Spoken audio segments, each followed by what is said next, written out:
रहीम अस्सलाम वालेकुम व्यूअर्स, कैसे हैं आप? उम्मीद है आप सब खैरियत से होंगे और मेरी रेसिपीज़ को एंजॉय कर रहे होंगे। आज मैं फिर एक नई रेसिपी के साथ आपकी खिदमत में हाज़िर हुई हूँ, जिसका नाम है स्टेक पेपर फजीता। ये एक इटालियन डिश है जो मैं काफ़ी दफ़ा बना चुकी हूँ, तो मैंने सोचा आपके साथ भी इसकी रेसिपी शेयर करूँ। तो उसके लिए हमें जो जो चीज़ें चाहिए होंगी वो आपको ये सब नज़र आ रही हैं। उसके लिए सबसे पहले तो हमें चाहिए होंगे स्टेक चाहिए होंगे, जो ज़्यादा थिक ना हो, थिन हो, थोड़े पतले वाले, जैसे कि आप देख सकते हैं इसकी मोटाई इतनी होनी चाहिए। और उसके अलावा कॉर्नफ्लोर, ये लहसुन अदरक का पेस्ट, चीनी और तीनों किस्म की बेल पेपर और प्याज चाहिए होंगे, जो मैंने पहले से काट के रख दिए हैं। उसके और इसके अलावा चाहिए थोड़ा सा हमें ऑलिव ऑयल चाहिए होगा, और सोया सॉस और योस्टर सॉस। और ये जो हर्ब्स मैंने आपको बताए थे, ये आप अगर एक दफ़ा ले लेंगे तो आपके कितनी डिशेस में ये इस्तेमाल हो जाते हैं, तो मैं यही आज इस्तेमाल करूँगी जी। तो सबसे पहले हम जो सॉस बनाएंगे वो रेडी करने के लिए उसको पहले जो जो चीज़ें चाहिए होंगी, हमें 1/4 कप हमें पानी चाहिए होगा, जो मैंने बाउल में डाल लिया है। और हमें चाहिए ये जो सोया सॉस है, 3 टेबलस्पून हमें सोया सॉस चाहिए।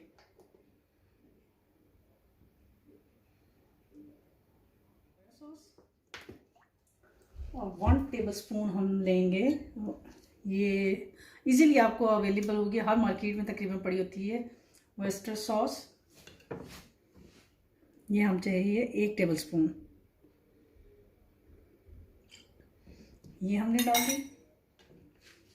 और ये जो चीनी हमने पहले से नाप के रखी हुई है 2 टेबलस्पून, वो इसमें डाल देंगे।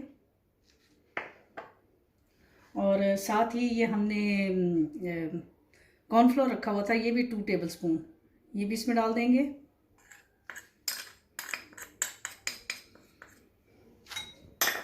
और कुछ ड्रॉप्स डालने हमने इसके ऑलिव ऑयल के, बस हाफ टी स्पून आप लगा सकते हैं बस। ये डालने के बाद आप इसको अच्छी तरह मिक्स करें जी। ये देखिए हमारी जो सॉस है वो तकरीबन रेडी हो चुकी है। हमने सारी चीज़ें, जो बहुत ही कम चीज़ें थी जो इसमें यूज़ होंगी, वो हमने इसमें डाल के इसको अब एक साइड पे कर देंगे। अब हम अपने स्टेक लेंगे और इसको हमने थोड़ा थोड़ा कूट लेना है। आप ये समझिए कि आप जिसका आपको कोई गुस्सा है ना, आप वो इस पर निकाल दें आप।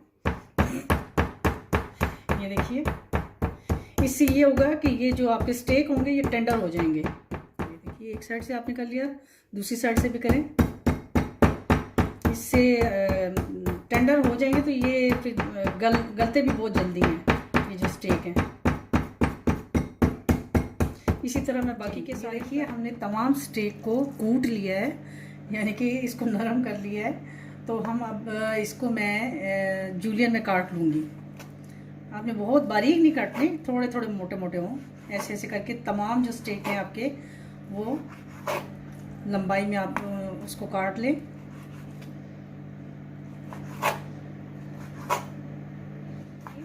ये मैंने तमाम जो स्टेक थे हमारे, उनको मैंने जूलियन में ये देखिए काट लिया है बिल्कुल ऐसे। और अब हम इसको एक बॉल में डालेंगे।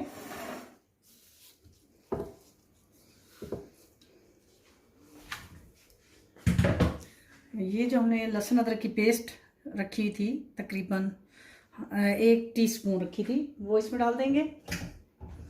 और ये जो हमारे सीजनिंग है जो थाई, वो हम इसमें डालेंगे क्रश करके तकरीबन जी। ये हमने सीजनिंग जो इसमें डाले थे वो डाल दिया। और अब हम इसको मिक्स करके तो 10 से 15 मिनट के लिए इसको साइड पर रख देंगे। ये वो जो मसाले हमारे इसमें गए हैं वो अच्छी तरह इसमें स्टेक के अंदर जज्ब हो जाए अच्छी तरह।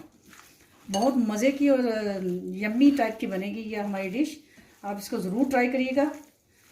इंशाल्लाह नेक्स्ट टाइम मैं आपको एक और भी स्टेक के साथ बताऊंगी, स्टेक रोल अप फजीता, वो भी बहुत मज़े के बनते हैं। इंशाल्लाह नेक्स्ट टाइम आपको वो बताऊंगी। इसको अब हमने एक साइड पर, अपने पैन के अंदर हमने बटर थोड़ा सा डाला है। आप इसमें ऑलिव ऑयल भी डाल सकते हैं, मैं बटर के साथ बनाती हूँ तो इसलिए मैं बटर डालूँगी इसमें। जैसे हमारा बटर मेल्ट होगा तो हमने जो अपने स्टेक थे जो हमने काट के रखे हुए थे, 10-15 मिनट के बाद उसको हो गए हैं, तो मैं वो इसमें जो हमने फजीता स्टेक रोल है वो हम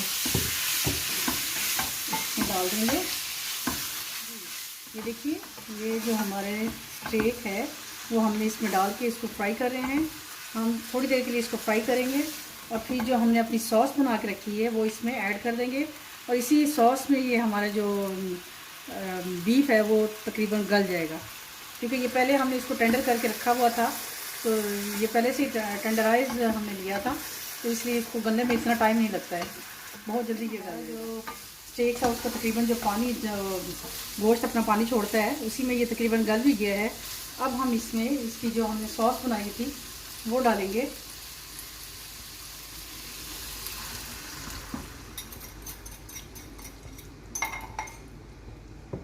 आँच को थोड़ा हम तेज़ ही रखेंगे, थोड़ा सा।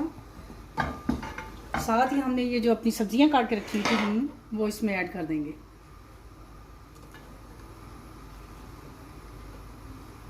बहुत कलरफुल और मज़ेदार किस्म की ये डिश है। और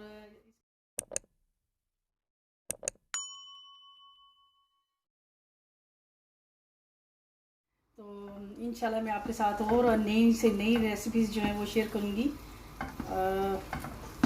ये देखिए हमारी जो सीजनिंग है, इसको जो हमने सब्जियां इसमें डाली हैं उसको हमने ज़्यादा हल्का सा सोते ही इसको करना है। इसको ज़्यादा इसलिए हमने सबसे एंड में डाला है ताकि ये थोड़ी खड़ी खड़ी रहें। इनका जो चंक्स आते हैं ना, जैसे ये पेपर्स के, तो वो ज़्यादा मज़े के लगते हैं। अब ये जो हमने इसमें अपनी सॉस डाली थी वो थोड़ा थिक होना शुरू हो गई है। जैसे ये थिक होगी तो हम इसमें थोड़े से इसमें डालेंगे तिल। वो शायद मैंने आपको नहीं बताया था, ये ऑप्शनल है, अगर आप डालना चाहें तो ठीक है, नहीं डालना चाहे तो कोई मसला नहीं है। इससे ये है कि थोड़ी सी लुक अच्छी आएगी। जी ये देखिए हमारी जो डिश है वो रेडी हो चुकी है। अब मैं आपको इसको डिश आउट करके दिखाऊंगी। आप इसको चावलों के साथ भी खा सकते हैं, कोई इसको आप चपाती के साथ या पराठे के साथ भी खा सकते हैं, दोनों के साथ बहुत मज़े का लगेगा। ये हमारी डिश की फाइनल लुक देखिए, देखने में कितने मज़े की लग रही है। उम्मीद है आपको ये मेरी डिश पसंद आएगी। और ये मैंने चावलों के साथ सर्व की है, और साथ में इसको आप रोटी के साथ भी खा सकते हैं, जैसे टाको वगैरह मिलते हैं मार्केट में, तो ये आप उसके साथ भी यूज़ कर सकते हैं। इसके ऊपर थोड़ा सा आप हरे पुदीने वाला रायता जो होता है वो इसमें डालें, और फिर आप इसको इसके साथ